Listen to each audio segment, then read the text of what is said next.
আসসালামু আলাইকুম। অন্য মঞ্চের আলোচনায় আপনাদের সকলকে আমন্ত্রণ জানাচ্ছি। প্রিয় দর্শক, আজ আমাদের সঙ্গে অতিথি হিসেবে আছেন অস্ট্রেলিয়ার সিডনি থেকে যুক্ত হয়েছেন লেখক ও কলামিস্ট জনাব অজয় দাশগুপ্ত। জনাব অজয় দাশগুপ্ত, আপনাকে আমাদের অনুষ্ঠানে স্বাগত জানাচ্ছি। আশা করি আপনি আমাকে শুনতে পাচ্ছেন। জি, শুনতে পাচ্ছি। ধন্যবাদ আপনাকে। যে আমি আর কোনো ভূমিকায় যাচ্ছি না, সরাসরি আপনাকে কয়েকটা প্রশ্ন করতে যাচ্ছি। সেটা হলো যে আলোচনাটা এখন অনেকদিন ধরে হচ্ছিল, কিন্তু আপনার সঙ্গে হয়নি। সেটা হলো বেগম খালেদা জিয়ার অসুস্থতা এবং তারেক রহমানের দেশে এখনো না আসা এবং তাকে বিদেশে নেওয়া হবে কি হবে না এটা নিয়ে আলোচনা। উনি বিদেশে যেতে পারবেন কি পারবেন না এটা নিয়েও নানা ধরনের দ্বিধা। কুয়েত থেকে যে কাতার থেকে যে এয়ার অ্যাম্বুলেন্স আসার কথা, সেটা আসতে পারা না পারা অনেক কিছু আলোচনা হচ্ছে। এই পুরো বিষয়টা আপনি সংক্ষেপে যদি একটু বলেন, তারপর আমরা অন্য একটা বিষয়ে আলোচনা করব। জি, দেখেন, ওই যে শুরুতেই আমি যেটা বলতে চাই যে অনেকে মনে করে কি আমরা খালেদা জিয়ার প্রতি দুর্বল হয়ে গেছি। আসলে একটু খারাপই বলতে হবে কয়েকটা থেকে। যেমন ধরেন, তার জন্ম তারিখটা নিয়ে অনেক ঝামেলা। তিনি 15 আগস্টে আসলে জন্মেছেন কিনা, ওই দিনে কেক কাটলেন কেন, এইটা নিয়ে সারা জীবন তাকে ঝামেলা পোহাতে হয়েছে। এখন তার মৃত্যু নিয়েও চলছে এক ধরনের তেলেসমতি কারবার। আমি মনে করি এই ধোঁয়াশা পরিচিতির জন্য আমাদের এই অন্তর্বর্তী সরকারি করে কিছু বলছে না। তারা ক্ষমতায় আছে, তারা এটাকে যদি মাধ্যমে সেটা তারা করছেন না। তারা না করে নানা ধরনের এই যেগুলি আপনি বললেন নানা ধরনের জটিলতার জন্ম দিয়েছে। এটাকে আমরা বলি যে এটা দুর্বোধ্যতার কারণে হয়। যারা জটিল তারাই কিন্তু দুর্বোধ্যতা তৈরি করে। আপনি ওই যে রবীন্দ্রনাথের কথা বলেছিলাম না, রবীন্দ্রনাথকে কেউ নাকি বলতো যে আপনি এত সরল ভাবে লেখেন, মনে হয় যে আমি লিখছি, আমি তো সবই বুঝি, তাহলে আর কবিতা হলো কেমনে? তখন রবীন্দ্রনাথ বলতেন যে মানুষ নিজের কাছে জটিল, সে না জটিল উপহার দিবে, আমি তো জটিল লিখতে পারবো না। এখন ধরেন ওই যে আমাদের দেশের আধুনিক কবিতা, যেমন আকাশে উঠতেছে কাক, মাটিতে পড়ে আছে তোমার আত্মা, এবার আপনি যা বোঝার বুঝেন। তো এইরকম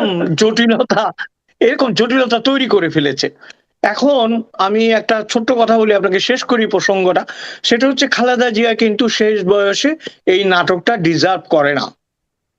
তার ছেলে যদি না আসতে পারে, তাকে যদি ছেলের কাছে পাঠাতে হয়, সেগুলো ক্লিয়ার কাট হওয়া উচিত।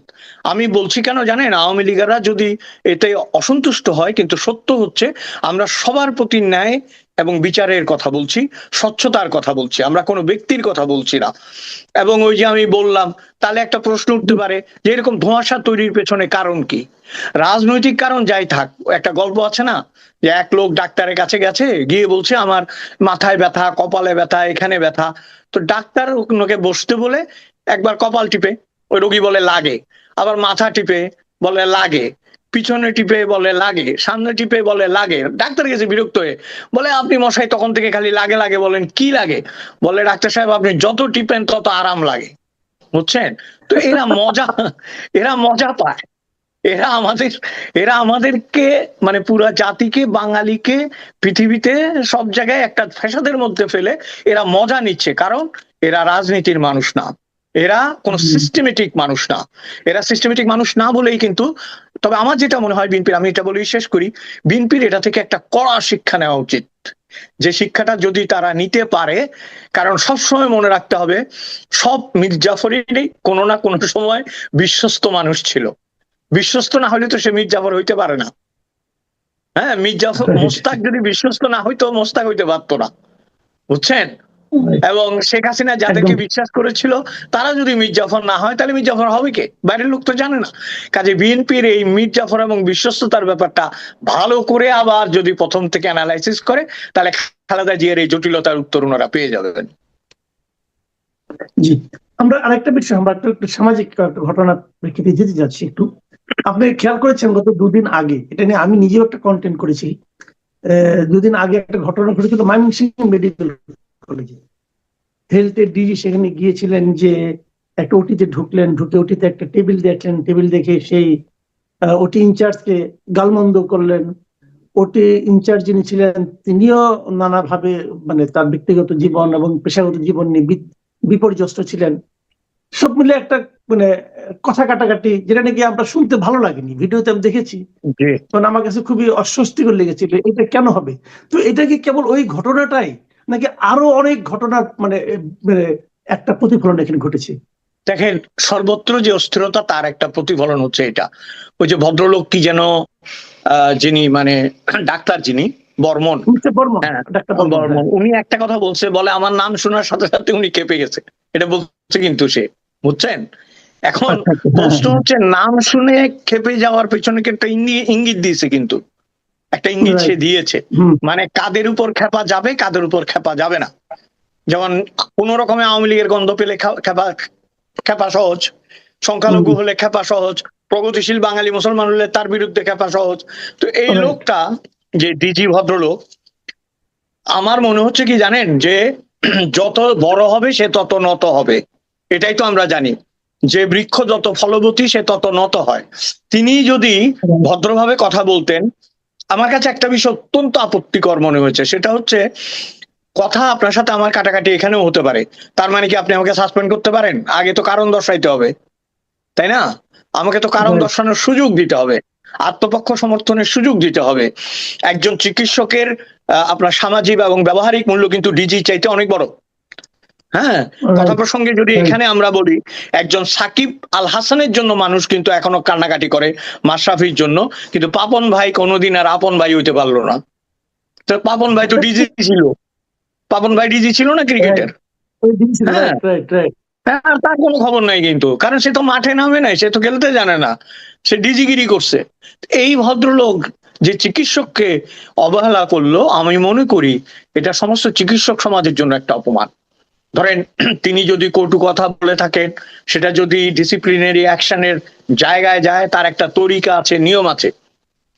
সোজা কথায় ঘটনাটা প্রমাণ করেছে, বাংলাদেশে এখন ন্যায়, নিয়ম, নীতি, এগুলো কোনো কিছুই অ্যাপ্লিকেবল না। এবং আপনি দেখেন, আপনি একদম, আপনি দেখেন এখানে আমি বলে একটা কথা বলি, আপনি দেখবেন বিদেশ সাহেব কিন্তু বলতেছিলেন এই ছবি তুলো, ভিডিও করো। তো এইটা কেন? এটা কি একজনের মাস্টানি নাকি? মাস্তানি পরে ধরেন, কে না ভাই ভাইরাল হইতে চায় কন্ত? এই যে আমি আর আপনি করতেছি, আমরাও তো ভাইরাল হইতে চাই। ডিজি সাহেবের বুড়ো কালে একটু খাইয়া চলছে, ভাইরাল হবে। এখন ভাইরাল হলে কোন দিকে যাবে এটা টের পাইনি। আমি যেটা দেখলাম, we have to look into the positive side. Positive সাইডটাতে খেয়াল রাখতে হবে। পজিটিভ সাইড হচ্ছে, উনি কিন্তু নিন্দিত হচ্ছেন।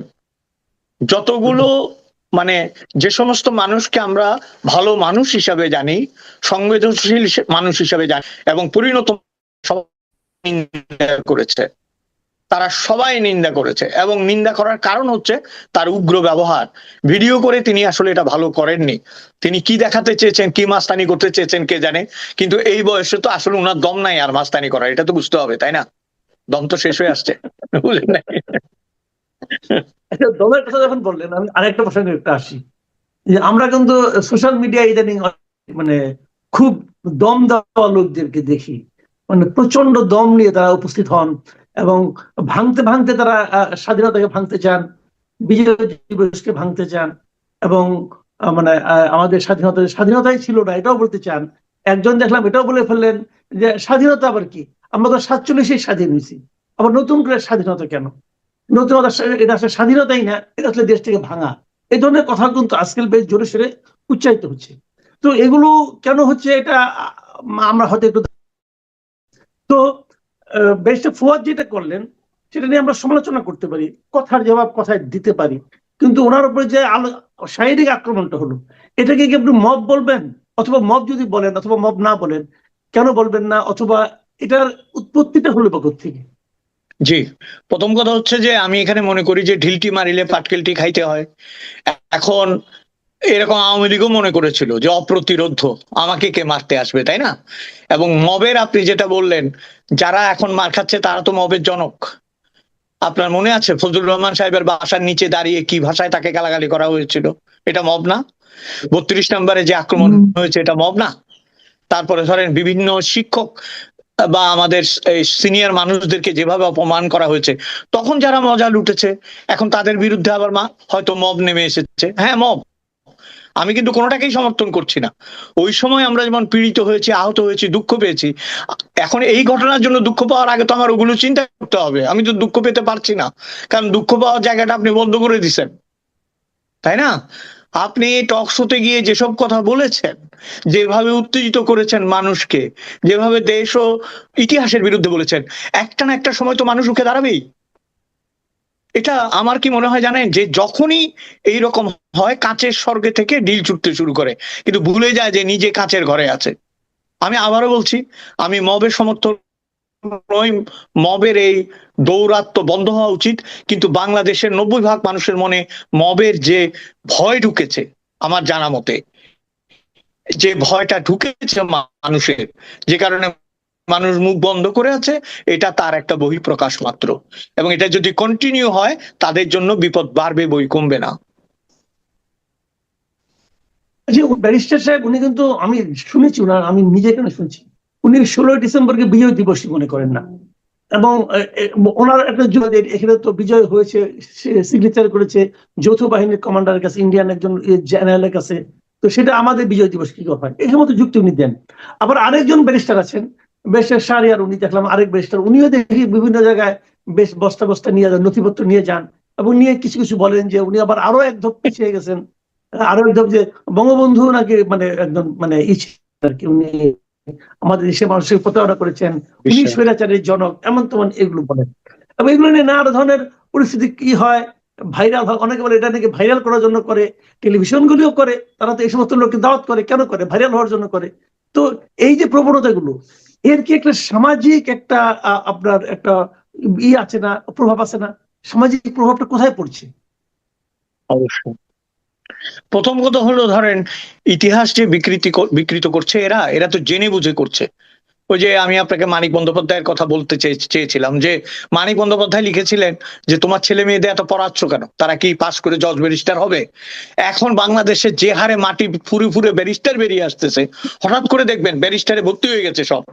এত ব্যারিস্টার দেখলে তো মানিক বন্দ্যোপাধ্যায় লিখতো যে ভাই আমার এই কথা বাংলাদেশের জন্য প্রযোজ্য না, আমি দুঃখিত।